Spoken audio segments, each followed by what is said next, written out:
Gunturnya aja hujannya kada. Damin tu peribahasa wayah handak manduh-anduh janji, imbah jadi kada tahu lagi. Gunturnya aja hujannya kada. Lalakian wan bibinian nang bahandakan pariannya wayah handak Jepang kada kakayanya. Ujar pang handak sajukung sahaluan, samuak saliur, sabantal, sakalam bulu. Amun nah jua jadi laki bini, amun jadi laki bini jua pariannya, anak tak cirit saku kaderiki memerasihi. Paling mintuha laki atau mintuha bini.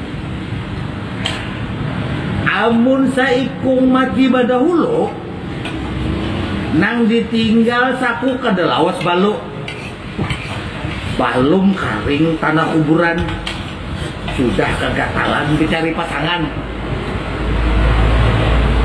Gunturnya aja hujannya kada.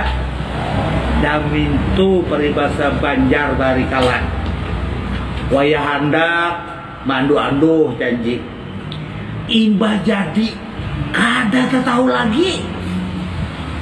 Wayah handak jadi pembakar, jadi wakil rakyat, bupati, wali kota, gubernur, janji bilang bahambur, imbah jadi kada tahu muka. Sudah jadi sekali handak lagi. Sangkanya orang lambat mengali, sangkanya orang hakun dipintari. Gunturnya aja hujannya kada. Bunyi guntur galugur-galugur, ari muruk disangka hujan, gadur dikeluarkan, batanai di bawah banturan. Sekalinya kan hujan kada. Damintu nasib urang jabat, diwaluhi urang haja, malu mu tunjuk wara. Itu.